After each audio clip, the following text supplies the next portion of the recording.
안녕하세요. 시네포커스 록사입니다. 오늘 알쓸영사 시간에는 똑바로 살아라와 마지막 황제의 예를 통해 영화 색채 미학의 서술적인 효과에 대해 알아보겠습니다.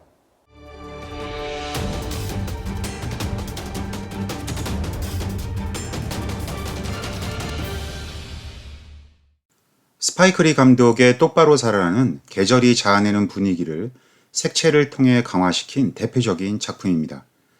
1992년에 일어났던 LA 흑인 폭동 사건의 전조를 보여준 영화로 유명한 똑바로 살아라는 더운 여름날 사소한 시비로 시작된 소동이 인종차별적인 폭력으로까지 커져버린 상황을 그리고 있는 영화입니다. 영화에서 더위는 매우 중요한 역할을 담당합니다. 이탈리아인과 흑인 간의 충돌도 경찰의 과잉 진압으로 인한 한 흑인의 죽음도 결국 무더위로 인한 짜증과 불쾌지수로 인해 시작되기 때문이죠. 결국 똑바로 살아라의 핵심은 이 끔찍한 인종 간 폭력으로까지 이어진 더위를 어떻게 관객에게 전달하는가에 있습니다. 그 무더위와 열기를 관객이 공감할 수 있어야 영화의 주제가 자연스럽게 관객에게 전달될 수 있는 것이죠.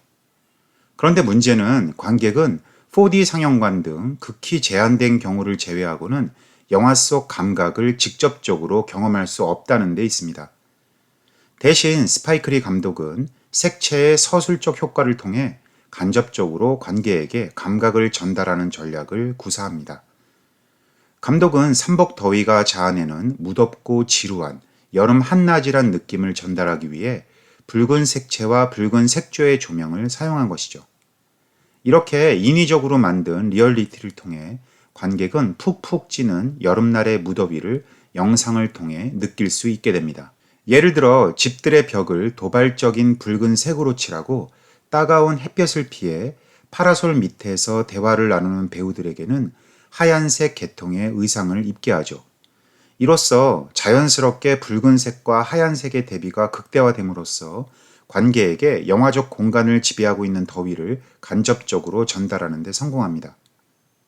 또한 창가에 앉아 부채질하고 있는 노인을 중경해 놓고 후경에는 붉은색 건물을 붉은 색조의 조명과 함께 보여줍니다. 이렇게 얻어진 강렬한 영상을 통해 관객은 뉴욕 할렘과의 무료함과 짜증을 더욱 강하게 느낄 수 있게 되죠. 결국 똑바로 살아라에서 사용된 붉은 색채의 질감은 흑인 폭동이 일어난 이유와 결과를 시각적으로 이야기해주는 중요한 장치로 기능하고 있습니다. 중국의 마지막 황제였던 부이의 일생을 다룬 베르나르도 베르톨루치 감독의 마지막 황제는 다양한 색채의 상징적 사용을 통해 특정 시대의 함축적인 의미를 정교하게 표현해냅니다. 먼저 어린 부이가 처음으로 자금성에 들어가 죽음을 앞둔 황후를 만나는 장면입니다. 성 내부의 공간 색채는 전체적으로 붉은색 계열의 자몽색과 노란색이 지배하고 있습니다. 특히 자몽색은 그나마 부이의 일생 중 가장 따뜻한 가족애를 느끼는 거의 유일한 시기라는 점에서 사랑과 생명을 상징한다고 볼 수 있습니다. 이어서 황후가 승하한 후 열리는 어린 부이의 황제 즉위식 장면은 전통적으로 중국 황제의 권위를 상징하는 황금색이 지배적으로 사용됩니다. 이를 강조하기 위해 카메라는 화면 가득 황금색의 노란 천이 흩날리는 모습을 트래킹샷으로 따라갑니다. 한편 부이의 가정교사가 타고 온 녹색이 칠해진 자전거는 신문물의 상징이자 부이에게 자신이 허울 뿐인 허수아비 왕으로서 자금성에 감금되어 있다는 사실을 주지시켜주는 촉매제로 기능합니다. 부이는 친모의 부고 소식에 자전거를 타고 자금성을 나가보려고 하지만 문은 오히려 굳게 닫히고 말죠. 처음으로 우물 속의 개구리 같은 자신의 존재를 자각하는 순간입니다. 이제 부이는 본격적으로 어두운 인생의 터널을 지나가게 됩니다. 정치범으로 10년간 교도소에서 복역하게 되죠. 이 우울한 시절을 앞선 시대와 명확히 구분시켜주기 위해 회색빛이 감도는 잿빛 톤을 주로 사용합니다.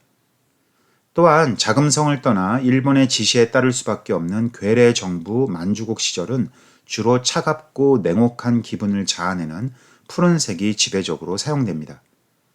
끝으로 다시 만주국의 황제로 등극할 때는 어린 황제 시절과 유사한 자몽색과 노란색이 부분적으로 사용되지만 예전만큼의 화려한 색감이 아닌 어딘지 모르게 황량한 사막 같은 색채로 표현되죠. 지금까지 5회에 걸쳐 다양한 영화의 예를 통해 색채가 만들어내는 영화의 질감에 대해서 알아봤는데요.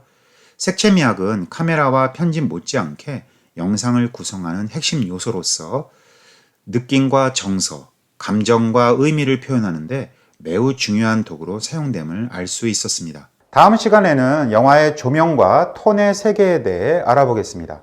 감사합니다.